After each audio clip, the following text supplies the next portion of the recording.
1000-এরও বেশি নারী অতর্কিতভাবে ধর্ষণের শিকার হয়েছিল। শুধু ধর্ষণের শিকার নয়, কিতাব খুলে বন্ধু নিজেরই দুটো চোখ খুলে খুলে দেখেছি, আর চোখের পানি চোখ দিয়ে বেয়ে বেয়ে পড়েছে বিরামহীন ভাবে। মানুষ এতটা চরিত্রহীন কেমন করে হয়, এতটা ক্যারেক্টারলেস কেমন করে হয় বন্ধু? 61 হিজরিতে কারবালা হলো, 63 হিজরিতে 1000-এরও বেশি মহিলা ইয়াজিদ বাহিনীর তাণ্ডবে অবৈধ সন্তান প্রসব করেছে। এদেরকে বলে আমি একটা গজল গাই প্রায় সময়, ধীরে ধীরে চালাও ছুরি সীমার আমারি গলা, জয়নাল আবদিনের কান্দন শুনতে দাও না রে আমায়। ধীরে ধীরে চালাও ছুরি সীমার আমারি গলা,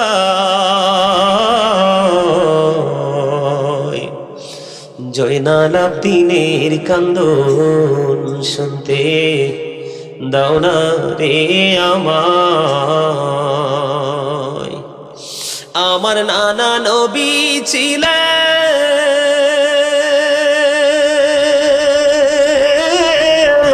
গুনাহগারের শাফি হলেন গো। আমার নানা নবী ছিলেন,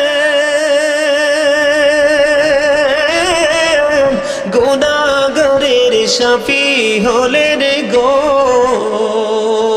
এই গলায় দিতেন চুমা নানাজি সদা, জয়নাল আবদিনের কান্দন শুনতে দাও না রে আমায়। কোথায় রইলেন মা জননী,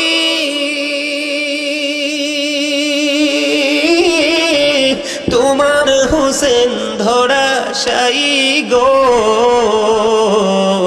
কোথায় রইলেন মা জননী, তোমার হোসেন ধরাশায়ী গো। সীমার বসিল মাগো আমারি সিনায়, জয়নাল আবদিনের কান্দন শুনতে দাও না রে আমায়। দুধের শিশু কচি কচি কাঁদিতেছেন পানি পানি গো। পানির লাগি বিষের তীরে কলিজা সে দাও, জয়নাল আবদিনের কান্দন শুনতে দাও না গো আমায়। ধীরে ধীরে চালাও ছুরি সীমার আমারি গলা, জয়নাল আবদিনের কান্দন শুনতে দাও না রে আমায়। মারহাবা বলে আমার দিকে তাকান, আমি কারবালায় ঢুকতে চাই।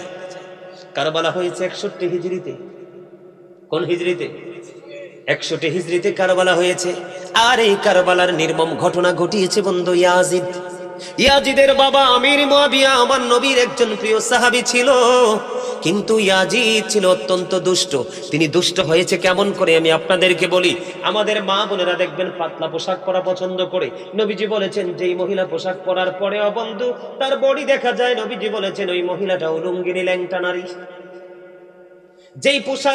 যেই পুরুষ পোশাক পরার পরেও, লুঙ্গি পরার পরেও, প্যান্ট পরার পরেও, ট্রাউজার পরার পরেও সামনের দিক দিয়ে তার গোপন অঙ্গ দেখা যায়, পিছনের দিক দিয়ে তার লজ্জাস্থান দেখা যায়, আমি বলবো সেটাও ল্যাংটা পুরুষ।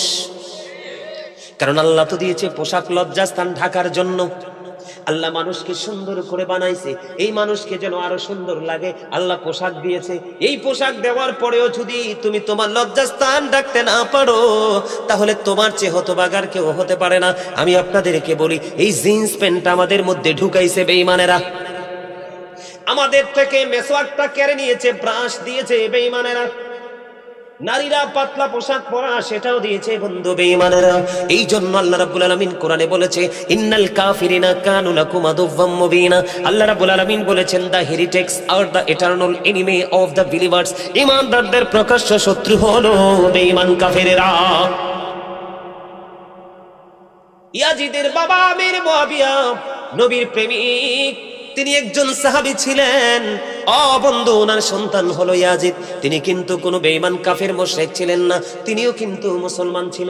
তিনি কিন্তু ওপেনলি কোনো মসজিদ ভাঙে নাই, ওপেনলি কোনো মাদ্রাসা ভাঙে নাই বন্ধু। ওনার কাজ হলো মুখে একটা, অন্তরে আরেকটা। এটার নামই হলো ইয়াজিদ, এটার নামই হলো ইয়াজিদিয়াত। মুখে হলো ইসলামের প্রেমের কথা, অন্তর ইসলামকে ধ্বংস করার পায়ে তারা।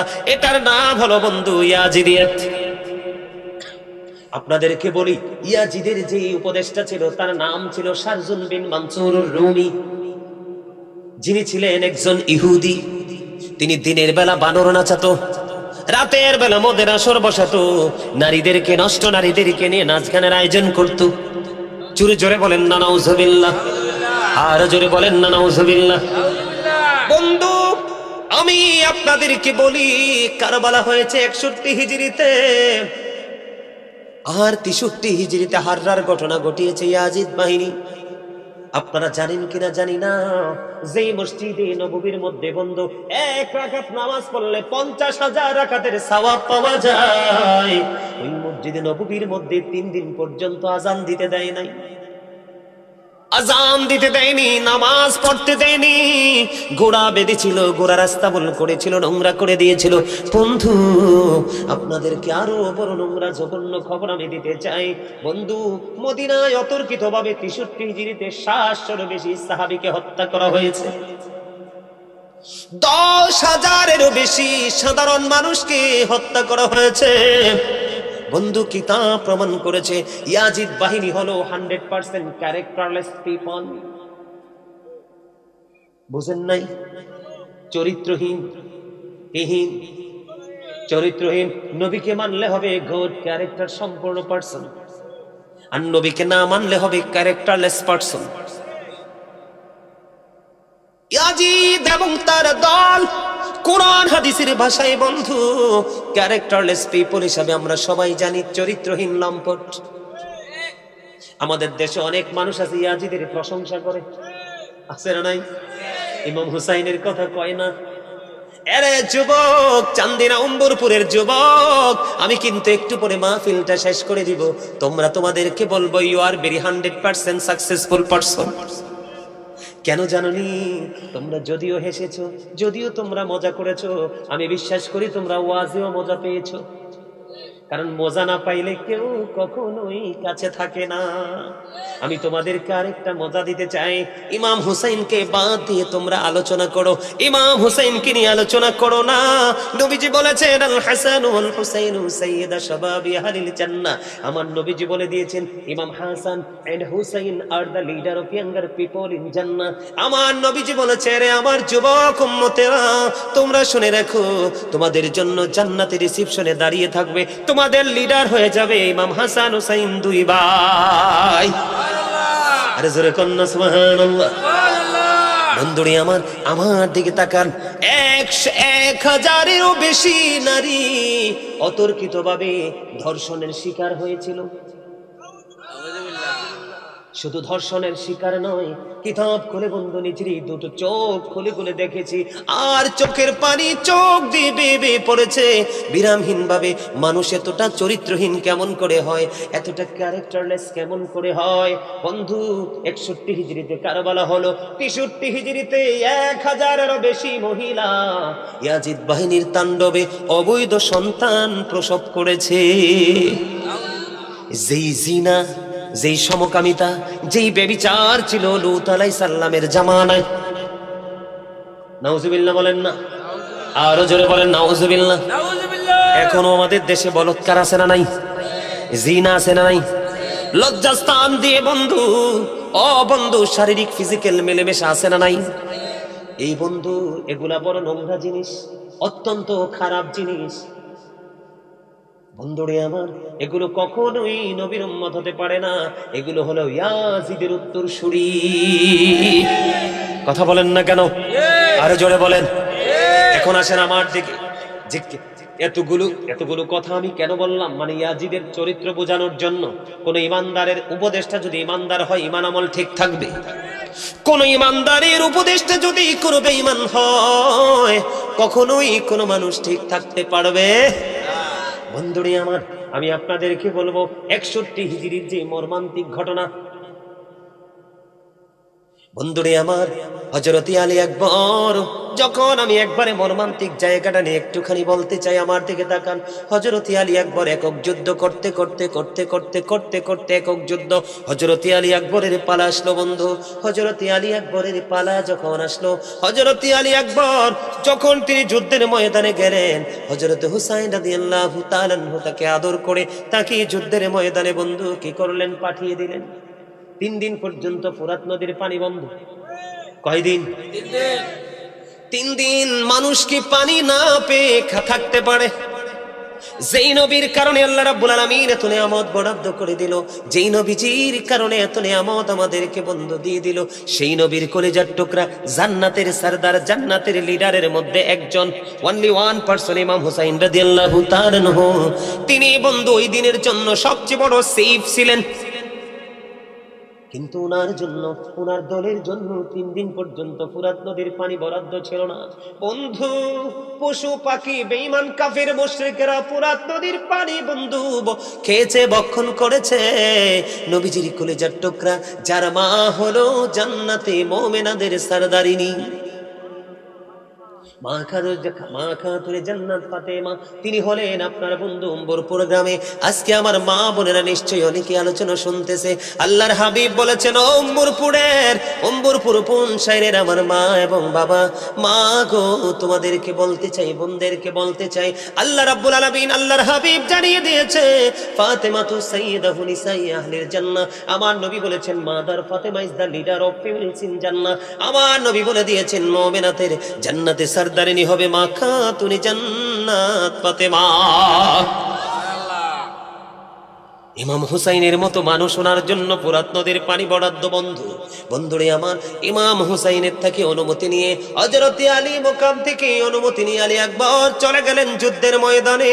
যুদ্ধ করতে করতে করতে করতে বন্ধু তিনি এবার আর পারতেছে না, বাবার কাছে আসলেন। খেয়াল করবেন ইসলামটাকে তারা কেমন করে জিন্দা করে গেছে, সত্যটাকে তারা কেমন করে বন্ধু তুলে ধরে রেখে গেছে বন্ধু। প্রকৃত মুমিন কখনো বন্ধু অর্থের কাছে বিক্রি হয় না। প্রকৃত মুমিন সব সময় সত্যের পথে লড়াই করে। তার এক্সাম্পল 61 হিজরিতে ইমাম হুসাইন আমাদের মধ্যে যে চেতনাটা দিয়ে গেছে। যারা ইমাম হাসান হুসাইনকে ভালোবাসে, তারা কিন্তু ইমাম হাসান হুসাইন এবং কারবালা থেকে তারা কিন্তু চেতনা ফিরে পায়, ইমানটাকে মজবুত করতে পায়। পুনরায় যখন ফিরে ফিরে আসে, তাদের মধ্যে সেই ফিলিংসটা চলে আসে। বন্ধুরে আমার, যখন চলে গেলেন ইমাম হুসাইন থেকে অনুমতি নিয়ে, আলী মুকাম থেকে অনুমতি নিয়ে যখন চলে গেলেন আলী আকবর, যুদ্ধ করতে করতে করতে করতে তারপরে বন্ধু ফিরে আসলেন। ফিরে আসার পরে আয়েশা বললেন, বাবাকে ডাক দিয়ে, হযরতে হুসাইন রাদিয়াল্লাহু তাআলা আনহুকে ডাক দিয়ে বললেন, বাবা, বাবা গো, ও বাবা, আমাকে একটা ফোঁটা পানি দাও।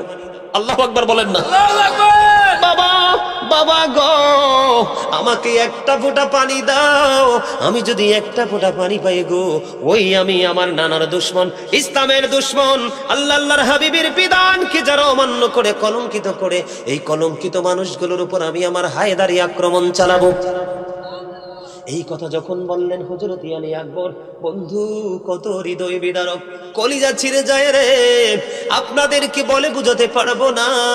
যখন বন্ধু একা একা যখন কারবালার ইতিহাস যখন পড়তে বসি, এমন যতবার এই কিতাবটা নিয়ে বসেছি বন্ধু, ততবার কিতাবের মধ্যে বন্ধু চোখের পানি পড়েছে এবং বন্ধুর দাড়িগুলো ভিজে গেছে। সহ্য করা যায় না, সহ্য করা যায় না। 3 দিন পর্যন্ত ফুরাত নদীর পানি বন্ধ পায় না। 3 দিন পর্যন্ত ফুরাত নদীর পানি বন্ধ করে দিল। এরপরেও সত্যের পক্ষে পক্ষে লড়াই তারা ছাড়েনি। এখান থেকে আমরা ইসলাম প্রিয় যারা তারা যুদ্ধ শিখেছি, ঠিক কিনা বলেন? এমনি করে করে বাবার কাছে আসলেন। বাবা গো, বাবা হলেন হযরতে হুসাইন রাদিয়াল্লাহু তাআলা আনহু। বাবা, ও বাবা, আমাকে একটা ফোঁটা পানি দাও, আমি আবার পুনরায় যুদ্ধের ময়দানে যাব, তাদের উপর হায়দারি আক্রমণ চালাবো। এবার বন্ধু আমার নবীজির কলিজার টুকরা হযরতে আলী মুকাম ইমাম হুসাইন রাদিয়াল্লাহু তাআলা আনহু তিনি কি করলেন? বাবা, বাবা গো, আমি কেমন করে তোমাকে পানি দিব গো? আজকে তোমার মতো আমিও তো 3 দিন তৃষ্ণার্ত, আমার কাছে তো কোনো পানি নেই। বন্ধু আমার নবীজি প্রায় সময় ইমাম হুসাইনের দিকে নবীজির পবিত্র জিহ্বা মোবারক বের করে দিতেন। ইমাম হুসাইন রাদিয়াল্লাহু তাআলা আনহু আমার নবীজির পবিত্র জিহ্বা মোবারক চিষে ওনার মধ্যে একটা প্রশান্তির একটা ফিলিংস তিনি আনতে পারতেন। এই দৃশ্য দেখে ইমাম হুসাইন রাদিয়াল্লাহু তাআলা আনহু আলী আকবরের দিকে কি করলেন? আলী আকবরের দিকে শুষ্ক জিহ্বাটা বের করে দিল। ও বন্ধু হযরতে আলী আকবর আমার কলিজার টুকরা হুসাইন রাদিয়াল্লাহু তাআলা আনহুর শুষ্ক জিহ্বাটা বন্ধু চুষলেন, কিন্তু জিহ্বায় তো কোনো রস নাই। জোরে জোরে বলেন না আল্লাহু আকবার, জোরে বলেন না আল্লাহু আকবার। যারা সত্যের জন্য, ইসলামের জন্য, ইসলামের ঝান্ডা উড্ডীন করার জন্য যাদের জীবনকে এমন ভাবে শহীদি মর্যাদার দিকে বন্ধু ইচ্ছে করে দাবিত করে দিয়েছে, তাদেরকে কিছু বললে কি মানা যায়? সহ্য করব আমরা? কথা বলেন, সহ্য করব? সহ্য করা যায় না, কারণ তাদেরকে ভালোবাসা আমাদের জন্য ফরজ। এই ফরজ ছাড়লে আপনার বাকি কোনো ফরজ কবুল হবে না। বন্ধুরে আমার, এবার কি করলেন? বাবার শুষ্ক জিহ্বাটা চষলেন। চষতে চষতে তিনি আবার কি করলেন? যুদ্ধের ময়দানে গেলেন। যুদ্ধের ময়দানে যখন তিনি তীরের আঘাত খেলেন, ও বন্ধু কারবালার ময়দানে ধুলাবালি ঝরতে থাকলো। বন্ধু এত রৌদ্রের এত বেশি তীব্রতা ছিল, ধুলাবালি উঠতেছে। বন্ধু ইমাম হুসাইন রাদিয়াল্লাহু তাআলা আনহু ডাক শুনতে পেলেন, সঙ্গে সঙ্গে গেলেন ওখানে গিয়ে দেখলেন ওনার কলিজার টুকরা শাহাদাত বরণ করেছে। ইন্না লিল্লাহি ওয়া ইন্না ইলাইহি রাজিউন। তখন হযরত হুসাইন রাদিয়াল্লাহু তাআলা আনহু হযরতে আলী আকবরের পবিত্র নিথুর দেহ মোবারক তিনি কি করলেন? কাঁধে করে তাঁবুর নিচে আসলেন। এবার হাসান রাদিয়াল্লাহু তাআলা আনহুর সন্তান হযরতে কাসেম রাদিয়াল্লাহু তাআলা আনহু বের হয়ে আসলেন। চাচা, চাচা গো, ও চাচা আমাকে অনুমতি দাও, সত্যের পথে যুদ্ধ করে আমিও শাহাদাতের মর্যাদা পেতে চাই। এবার বন্ধু হযরতে কাসেম রাদিয়াল্লাহু তাআলা আনহু চলে গেলেন, উনিও যুদ্ধের ময়দানে শহীদ হয়ে গেল। শহীদ হওয়ার পরে আবার ওই চাচা ইমাম হুসাইন দৌড়ে চলে গেল। বাবা গো, তোমাকে আমি দুর্বল হয়ে পড়েছি, তোমাকে আমি সাহায্য করতে পারলাম না। নিজের সন্তানের সাথে বন্ধু হযরতে কাসেম রাদিয়াল্লাহু তাআলা আনহুর দেহটাও তাঁবুর সামনে রাখলো। জোরে জোরে কন্যা ইন্না লিল্লাহি ওয়া ইন্না ইলাইহি রাজিউন। বন্ধু এবার কি করলেন? এর মধ্যে ইমাম হুসাইন শহীদ হওয়ার পূর্বে বন্ধুরে আমার হযরতে আলী আসগরকেও শহীদ করে দিয়েছে। নাউজুবিল্লাহ বলেন না? নাউজুবিল্লাহ। বন্ধু শহীদ হয়ে গেল, সব ফায়সালা শেষ। একমাত্র এবার বাকি আছে কে? ইমাম হুসাইন রাদিয়াল্লাহু তাআলা আনহু। ইমাম হুসাইন রাদিয়াল্লাহু তাআলা আনহু যে যুদ্ধের ময়দানে যাবে, ইয়াজিদ বাহিনী কোনোভাবে সাহস করছে না ইমাম হুসাইনের দিকে আক্রমণ, একক যুদ্ধ করতে। একটা পর্যায়ে দেখতে দেখতে দেখতে দেখতে বন্ধু এবার কি করলো? ইমাম হুসাইন যখন যুদ্ধের ময়দানে নেমে গেল, চতুর্দিক থেকে ইয়াজিদ বাহিনী ওনার কাছে চলে আসলো। আক্রমণ যখন শুরু করলো, আক্রমণ করতে করতে করতে করতে বন্ধু ওনার কাছ পর্যন্ত ইমাম হুসাইনের অঙ্গের যেই পবিত্র জায়গা যেখানে আছে সেইখানেই মাজার। জোরে জোরে কন্যা ঠিক না বেঠিক? যারা আজকে ইয়াজিদের প্রশংসা করে তারাও কিন্তু তাদের আপন বাচ্চাদের নাম রাখে না ইয়াজিদ, রাখিনি। দেখেন বন্ধু, ওই খ্রিস্টান উঁচু জায়গার মধ্যে ইমাম হুসাইনের মাথাটা বন্ধ রেখে দিল। রেখে দেওয়ার পরে এবার তিনি দেখতে পাইলেন সাদা দবদবে নুরানি একটা পাখি যেন ইমাম হুসাইনের পবিত্র মাথার চারপাশে ঘুরে ঘুরে তাওয়াফ করছে।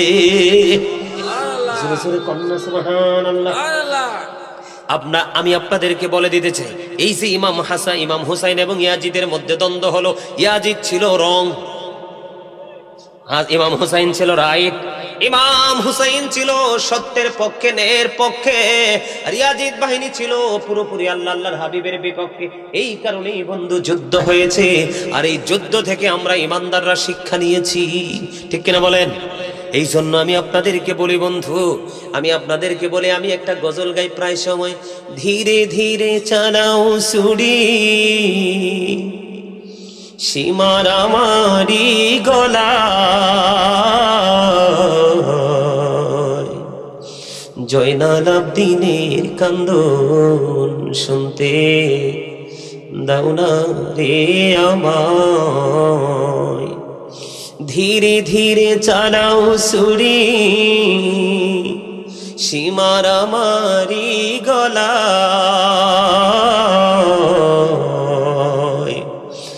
জয়নাল আবদিনের কান্দন শুনতে দাও না রে আমায়। আমার নানা নবী ছিলেন,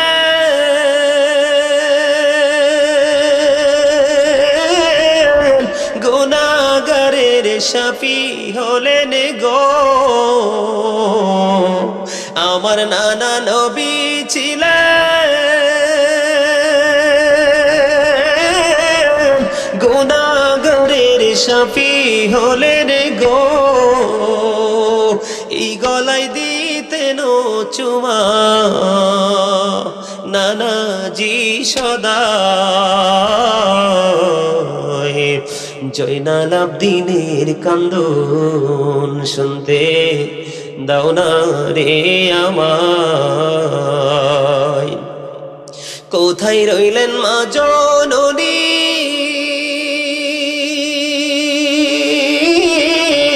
তোমার হোসেন ধরাশায়ী গো।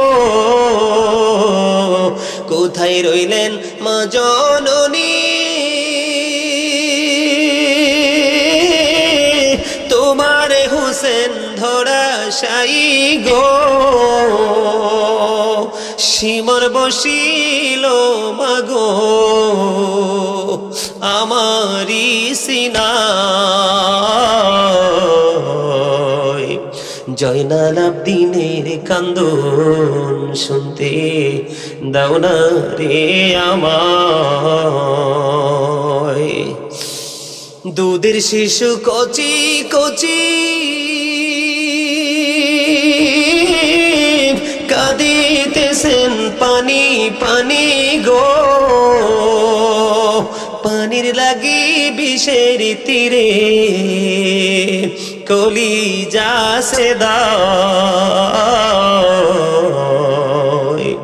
জয়নাল আবদিনের কান্দন শুনতে দাও না গো আমায়। ধীরে ধীরে চালাও ছুরি, সীমার আমারি গলা, জয়নাল আবদিনের কান্দন শুনতে দাও না রে আমায়। মারহাবা বলেন, আর জোরে বলেন না মারহাবা। এবার আসেন, ওই পাগলা আমাকে বলতেছে একটু কারবালা নিয়ে ওয়াজ করতাম। কারবালা তো হচ্ছে একটা হৃদয় বিদারক একটা জায়গা, ঠিক কিনা বলেন? কারবালার যে মর্মান্তিকতার মর্মান্তিক অধ্যায় নিয়ে আমি একটু আলোচনা করব, শুনবেন? মর্মান্তিক যে জায়গাটা, সেই জায়গাটা নিয়ে আমি একটু আলোচনা করব, আপনাদেরকে আমি একটু শোনাবো, কারণ সময় তো অনেক হয়ে গেছে। 2টা ঘন্টা হয়ে গেছে তো। আমি বারবার শুনেছি আপনার এই ফজর পরে ফজর পর্যন্ত শব্দটা, আল্লাহ আপনার এই জজবাটাকে কবুল করে নিক। আরো জোরে বলেন, আরো জোরে, আরো জোরে, আরো জোরে। আমিন বলা মানে কি? আল্লাহ কবুল করে নাও। কি করে নাও? আমরা কবুল হয়। হ্যাঁ, এই তো আল্লাহর কাছে কি করা? কবুল হওয়ার জন্য আমরা কি করলাম? কবুল করার জন্য আল্লাহর কাছে সুবহানাল্লাহ বলেন না, আরো জোরে। দেখবেন ওলা দলিন, ঠিক না ভাই? ঠিক। আমি একটা গজল গাই, গজলটা ওই ওনাদের জজবা দেখে মনে হয়েছে গজলটা ইদানিং বেশি গাই না, এখন গজল গাওয়ার তো সময় হয় না, ওয়াজ করতে করতেই আপনার সময় চলে যায়। কি জানি বলে একটা গজল সব সময় গাইতাম, ওই যে একটা গজল আছে না, দেখো যদি জজ বাহালে, দেখো যদি জজ বাহালে, বাজাও প্রেমের বাঁশি, নবীর দুরূদ পড়ো দিবানিশি। আমার নবীর প্রেমে পাগল হইলে, নবীর প্রেমে পাগল হইলে আল্লাহ তাআলা খুশি, নবীর দুরূদ পড়ো দিবানিশি। ওই আমার নবীর প্রেমে পাগল হইলে গো,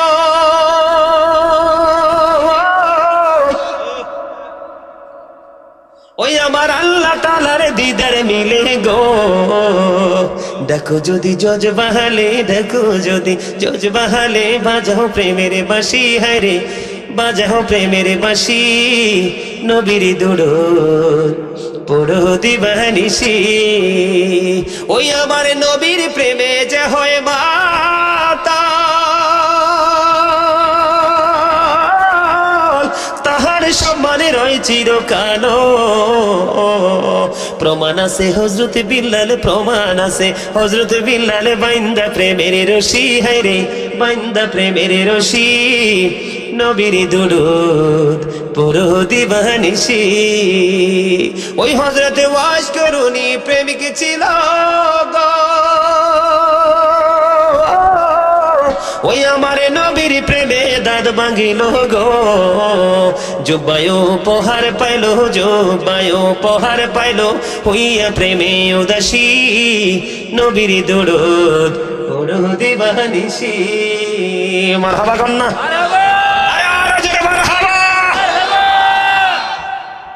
এতক্ষণে মনে হয় যে আমি ওয়াজ শুরু করছি, মানে জজবাটা এমনই লাগতেছে। মারহাবা বলেন।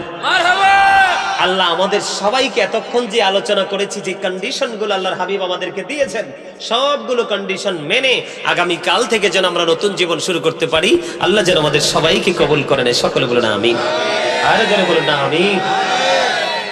এখন মজা লাগতেছে না? এখন মনে হয়েছে যে আমার কাছে এক টুকরো চট্টগ্রাম, আমার কাছে মনে হয়েছে যে চান্দি নম্বরপুর পৌঁছায়, আমার কাছে মনে হয় যে এক টুকরো কি চট্টগ্রামে রাত যত গভীর হয়, আমি সবচেয়ে বেশি প্রোগ্রাম করি চট্টগ্রামে, চট্টগ্রামে রাত যত গভীর হয় প্রেম তত বাড়ে। আসলে তো প্রেমের মজা তো গভীরে, যত জনগণ কমবে প্রেম তত বাড়বে। এটাই চট্টগ্রামবাসীর মধ্যে এটা এখনো পাওয়া যায়। বাংলাদেশের রাজধানী হলো কি? Dhaka is the capital of Bangladesh. বাংলাদেশের রাজধানী কি? আর সুন্নিয়তের সিটি কোনটা? রাজধানী কোনটা? সুন্নিয়তের ক্যাপিটাল কোনটা? চট্টগ্রাম। ওখানে গেলে বুঝবেন প্রেম কাকে বলে। এমিয়া গজলে টান দিলে কেউর পকেটে হাদিয়ার স্থির থাকে না, কেউর পকেটে হাদিয়ার কি থাকে না, স্থির থাকে না। ঢাকাও এমনটি হয়। আমি নারায়ণগঞ্জ হরিপুরে এই জানুয়ারি 24 তারিখে ওই মাহফিলটাতে যাব। প্রথম বছর যখন গেছি, মাহফিলের হাদিয়া ঠিক যত টাকা দিছে মাহফিলের হাদিয়া, পরে পকেট চাইয়া দেই গজলের হাদিয়া সেম টু সেম। মারহাবা বলেন। আসলে আমি হাদিয়া বলেন, এটাকে বলি প্রেম। এখন তো আর ওই রকম গজল গাওয়া যায় না, কারণ বিভিন্ন বিষয়ের উপর আলোচনা করি। মানুষ এত এলোমেলো জীবন যাপন করছে, এগুলো দেখলে আফসোস লাগে। আমি আপনাদেরকে বলি, হেদায়াত কিন্তু ভালোবাসা থেকে আসে। প্রেম না থাকলে আপনি কখনোই হেদায়াত পাবেন না। আমি আপনাদেরকে বলি, আপনারা তো নিশ্চয়ই কুমিল্লা যান না? একটা গজল গাইতাম, ঠিক আছে ভাই। আমি দেখছি তোমার শুরুতে জজবা ছিল একটা নিবিড় শান্ত জজবা। আমি যখন জিকির ধরছি তখন দেখছি যে তার মানে ভাবটা পুরো একটা মানে অন্যরকম একটা ভাব আমি তার মধ্যে দেখতে পাইছি। আমি গাইবো, আমি একজন রাইটার, আমার সিনাই গজলের অভাব নাই, একবারে 100% ফিল আপ আছে। আপনারা চাইলে শোনাবো, অসুবিধা নাই। আমি একদিন মানে এই যুগের ছেলেদেরকে নিয়ে কথা বলতে বলতে লাইব্রেরিতে আমি কিছু বই নিতে আসছিলাম। তো আসার পরে এক কান্দিরপাড় নিউ মার্কেটে এখন অনেকগুলো লাইব্রেরি হয়েছে, আপনারা যারা গিয়েছেন তারা দেখেছেন। তা আমি একদিন ওই যে এই যে জিন্স প্যান্ট পরে আছে, ওই জিন্স প্যান্টটার অপকারিতাটা কি, ক্ষতিটা কি, এই বিষয়টা নিয়ে আলোচনা করতেছিলাম। ছেলেটা মনে হয় ছেলেটা 8-এ না জানি 9-এ পড়ে, আমি জানি না। ছেলেটা বললো, হুজুর আমার তো অনেকগুলো জিন্স প্যান্ট, আম্মুর সাথে ঝগড়া করে আমি জিন্স প্যান্ট কিনি, আমার পছন্দ, কিন্তু আজকে দাঁড়িয়ে দাঁড়িয়ে দূর থেকে আমি শুনলাম আপনার বক্তব্যটা, কোরআন এবং হাদিস দুটোর মধ্যে জিন্স প্যান্টকে অবৈধ বলে ঘোষিত হয়েছে। কি হয়েছে? জিন্স প্যান্টটা এটা অবৈধভাবে ঘোষিত হয়েছে। ওই ছেলেটা এসে আমাকে বলল, হুজুর এতদিন যে আমি পড়েছি, আজকে থেকে আমি আর কোনোদিন এই প্যান্টটা পরবো না, আমি এটাকে আগুন দিয়ে জ্বালিয়ে দিব। যেটা আমাদের ইসলাম ধর্মের যে পোশাক, সেটাকে অ্যাটাক করে যে পোশাক, সেই পোশাককে আমি কি করব না, আর গ্রহণ। আমি আজকে গিয়ে সেটাকে পুড়িয়ে ফেলবো। আমি এতদিন যে পড়েছি সেই অপরাধটা মাফ হবে কিনা? আমি বলছি অবশ্যই মাফ হবে। কেন মাফ হবে?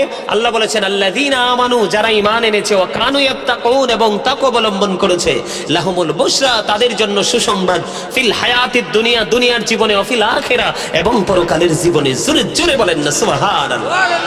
মানে আপনি ইমানদার হওয়ার পরে যদি মালিককে ভয় করতে পারেন, আল্লাহ বলেছে লাহুমুল বুশরা ফিল হায়াতিদ দুনিয়া ও ফিল আখিরা, তোমাদের জন্য সুসংবাদ, তাদের জন্য সুসংবাদ যারা ইমানদার হওয়ার পর অন্তরে ভয় কি করতে পেরেছে, জাগ্রত করতে পেরেছে। দুনিয়াও নিয়ামত, পরকালও নিয়ামত। জিন্স প্যান্টটা নিয়ে কেন বললাম? এটা কারবালার সাথে যুক্ত। ওমা নাউজুবিল্লাহ কয় না, আরো জোরে নাউজুবিল্লাহ। কারবালার যে নেগেটিভ সাইড, মিয়া ভাই,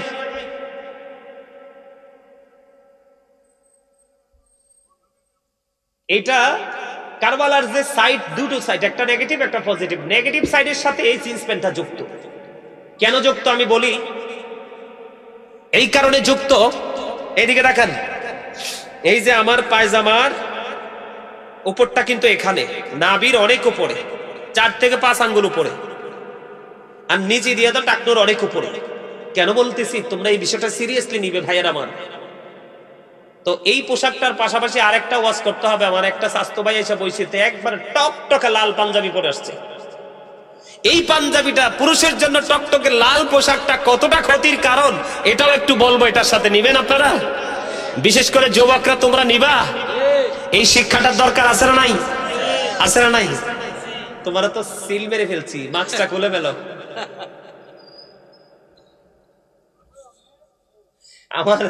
আমার দুষ্ট একটা স্বাস্থ্য ভাই আছে, ওই তার মতোই তারে দেখতে লাগে। এই জন্য আমার নজরটা তার দিকে বেশি। আমার দিকে তাকান, আগে লাল পাঞ্জাবিটা শেষ করে ফেলি। আল্লাহর হাবিবকে এক ব্যক্তি 2টা সালাম দিছে। কয়টা? 2টা সালাম দিছে নবীজি। একটা সালামের জবাবও, ইয়া রাসূলুল্লাহ, ইয়া হাবিবাল্লাহ, নবী গো, এক এক করে 2টা সালাম দিলাম। 2টার একটা সালামের জবাব আপনি দেননি। ইয়া রাসূলুল্লাহ, নবী কেন গো? আমার নবীজি জানিয়ে দিয়েছেন, বন্ধু, ইমানদার পুরুষ যারা আছো, যুবক, তোমাদেরকে বলি, তোমরা কত ভুল করছো, না বুঝে বুঝে, না জেনে জেনে, না শুনে শুনে। তোমরাই ভুল থেকে বের হয়ে আসতে হবে, না হয় কবর বড় ভয়ঙ্কর হবে রে যুবক। চান্দির অম্বরপুরের আমার যুবক, তোমাদেরকে বলছি রে, আমার নবীজি বলেছেন লাল জামাটা পরে এসেছে, এই কারণে আমি তাকে সালামের জবাব দেইনি। ইয়া রাসূলুল্লাহ, লাল জামা পরলে কি হয় গো? আমার নবীজি বলে দিলেন লাল জামা পরলে কি হয়। তোমরা যদি জানতে রে, কোনো দিন তোমরা পুরুষ হয়ে, ইমানদার পুরুষ হয়ে তোমরা লাল জামাটা পরতে না। লাল জামাটা পরলে কি হয় নবী, নবী গো? এই নবীজি বললেন, একেবারে টকটকে লাল জামা ইমানদার পুরুষের জন্য মাকরুহ তাহরিমি, এটা হারামের অন্তর্ভুক্ত। এই জন্য নবীজি বলেছে, তোমরা কখনো স্বর্ণের আংটি পরিও না, গলায় কখনো স্বর্ণের চেইন দিও না, তোমরা কখনো তোমরা রেশমি পোশাক, রেশমি কাপড় দিয়ে পোশাক তোমরা পরো না, কখনোই টকটকে লাল জামা পরিও না। এখন দেখি বিদেশ থেকে আসলে মোটা একটা চেইন ঝুলায় গলায়, হাইজেকার ধরে নিয়ে যায়, কয় আয় রে আল্লাহ, কি করলো? তুমি কেন গলায় ঝুলাইলা? দোষ তো তোমার। কারণ তুমি কি জানো না, এই দেশটা হলো বড় একটা চোরের দেশ। কথা বলেন না কেন? কোন দিক দিয়ে, কোন দরজা দিয়ে এসে আপনার ইমান চুরি করে নিয়ে যায়, কোন দরজা দিয়ে আসে কোন হায়না আপনার আমল চুরি করে নিয়ে যায়, কোন দরজা বন্ধ কেটে, ওয়াল কেটে আপনার এই পৃথিবীর সম্পদ কেড়ে নিয়ে যায়। এমনি করে করে অনেক চোরের উপদ্রব আমাদের বাংলাদেশে বেড়েছে। এটা দিন দিন বন্ধু বাড়তেই থাকবে। এটা থেকে বাঁচতে হলে তোমাকে আমাকে অল টাইম অ্যালার্ট থাকতে হবে। আমি যেটা বলতে চাই, তোমরা মন দিয়ে শোনো, আমি তোমাদেরকে বাঁচানোর জন্য এসেছি। আল্লাহর হাবিব বলেছেন, নারীর জন্য যেমনি পোশাক ফরজ, পর্দা ফরজ, পুরুষের জন্য তেমনি পর্দাটা ফরজ। নারীর পর্দা মাথা থেকে পা পর্যন্ত ঢেকে রাখতে হবে। বিশেষ কারণে হাতের তালুটা দেখাতে পারবে, বিশেষ কারণে সে মুখমণ্ডল দেখাতে পারবে। যেমন হজে যাবে তার স্কিনটা লাগবে, কথা বলে না কেন, ফেসটা লাগবে কিনা, পাসপোর্টে ছবি দিতে হবে, এই জন্য সে মুখটা দেখাতে পারবে। বন্ধু এই জায়গা হাতের তালু ছাড়া পুরোটা রেখে রাখতে হবে।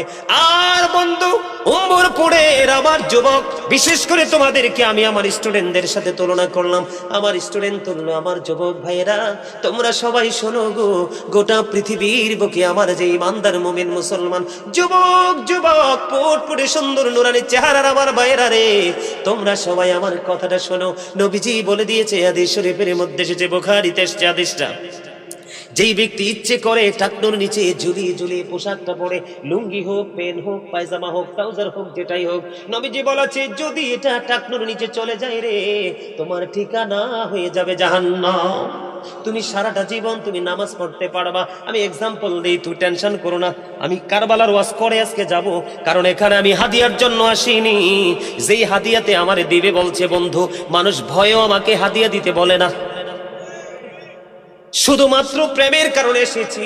ভালোবাসা কখনো কোনো কিছু দিয়ে তুলনা করা যায় না, কথা বলেন না কেন? বন্ধু আমার নবী মসজিদে অবস্থান করতেছে, হঠাৎ করে তিনি দেখতে পাইলেন একটা মানুষ এসে নামাজের নিয়ত বেঁধে ফেললো।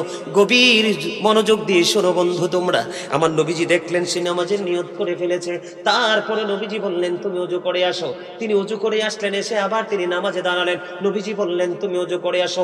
আবার তিনি ওযু করতে গেলেন, ওযু শেষ করে এসে তিনি আবার নামাজে দাঁড়ালেন। তৃতীয়বার আবার নবী বললেন তুমি ওযু করে এসো। এই কথা বলার পরে বন্ধু থার্ড পারসন, তৃতীয় জন প্রশ্ন করলো, ইয়া রাসূলুল্লাহ, ইয়া হাবিবাল্লাহ, নবী গো, বারবার কেন তাকে বলছেন গো নবী, বারবার কেন বলছেন তাকে ওযু করে আসতে গো? আমার নবীজি বললেন সেটার কারণ হলো, সেই বারবার আমার বলার কারণ হলো তার পোশাকটা যে শরীয়তের সীমা দেওয়া হয়েছে। আল্লাহ রাব্বুল আলামিন 3 শ্রেণীর পোশাক দিয়েছে। কয় শ্রেণী? একটা হলো প্রতিদিন লজ্জাস্থান ঢাকার পোশাক, আরেকটা হলো সাজের পোশাক, আরেকটা হলো আল্লাহ রাব্বুল আলামিন কোরআনে বলেছেন লিবাসুত তাকওয়া যালিকা খায়র। আল্লাহ রাব্বুল আলামিনের কাছে সবচেয়ে বেশি দামি পোশাক হলো তাকওয়ার পোশাক। আবার নবীজি বললেন সেই যে পোশাক পরে আসছে শরীয়তের সীমা লঙ্ঘন করেছে, কিয়ামত পর্যন্ত নামাজ পড়তে পারবে, নামাজটা তার কবুল হবে না। তার কারণ হলো তার পোশাকটা টাকটুর নিচে চলে গেছে। নাউজুবিল্লাহ, নাউজুবিল্লাহ। এত ভয়ঙ্কর খবর শুনলে কেউ সুবহানাল্লাহ কন? জোরে বলেন না নাউজুবিল্লাহ, নাউজুবিল্লাহ। এই দিক দিয়ে হলো নাভির উপরে অথবা নাভি বরাবর নিচের দিক দিয়ে রাখতে হবে টাকনুর উপরে। এই আমলটা আপনাকে আমাকে করতে হবে, অন্যথায় নামাজ দিয়ে কোনো লাভ হবে না। দেখেন আমাদের সমাজে নামাজি আছে, সুদও আছে, নামাজি আছে, ঘুষও আছে, নামাজি আছে, চুরিও আছে, নামাজি আছে, মানুষের হক নষ্ট করনেওয়ালা মানুষও আছে, আছে না নাই? এই জন্য বলেছি বন্ধু, আমি এই যে পোশাকটা, এটা সাংঘর্ষিক, আমি অন্যদিকে আর যাচ্ছি না। এই পোশাকটা নিয়ে আমি আপনাদেরকে বলছি, এই টাকনুর নিচে পোশাক পরা বন্ধ করবেন তো, নাভির নিচে পোশাক পরা বন্ধ করবেন তো। পোশাক দিয়েছে আল্লাহ লজ্জাস্থান ঢাকার জন্য, পোশাক পরার পরেও যদি লজ্জাস্থান দেখা যায় তাহলে এর চেয়ে বড় হতভাগ আর কেউ হতে পারে না। আমি নিজেও দেখেছি অনেক জিন্স প্যান্ট পরনেওয়ালা নামাজ পড়ার সময় রুকুতে গিয়েছে, পিছনের দিক দিয়ে তার একবারে গোপন অঙ্গ দেখা গিয়েছে। হায়রে লজ্জা, যার লজ্জা নাই তার ঈমানও কিন্তু নাই।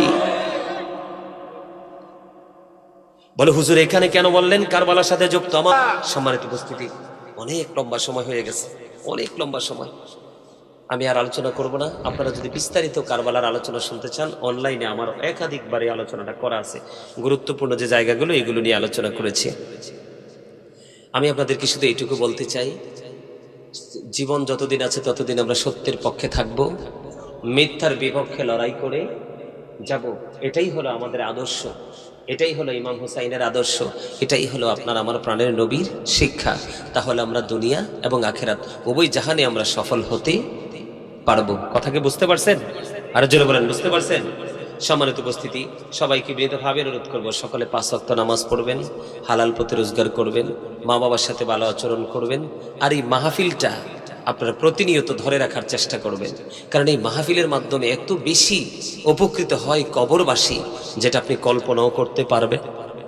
আবার যখন আপনি আমি চলে যাব, আপনার আমার পরবর্তী জেনারেশনকে যখন আমরা এই শিক্ষাটা দিয়ে যাব, ট্রেনিংটা দিয়ে যাব, তখন কিন্তু ওরাও আবার আমরা চলে যাওয়ার পরে তারা এই আমলগুলো করবে। ঠিক না বে ঠিক? সম্মানিত উপস্থিতি, আমার আলোচনায় যদি আপনারা কি কষ্ট পেয়ে থাকেন, আল্লাহর হস্তে ক্ষমা করে দিবেন। যদি ভালো লেগে থাকে আমল করার চেষ্টা করবেন। বিশেষ করে চেষ্টা করেছি আজকের জন্য গুরুত্বপূর্ণ বিষয় ছিল দুনিয়া এবং আখেরাতে কিভাবে আমরা সুখী হতে পারবো সেই বিষয়ের উপর আলোচনা। আপনারা সেই আলোচনাগুলোকে স্মরণ রেখে বাস্তব জীবনটাকে বাস্তবায়ন করার চেষ্টা করবেন। আল্লাহ যেন আমাদের সবাইকে সেই তৌফিক দান করে। সকলে বলুন আমিন।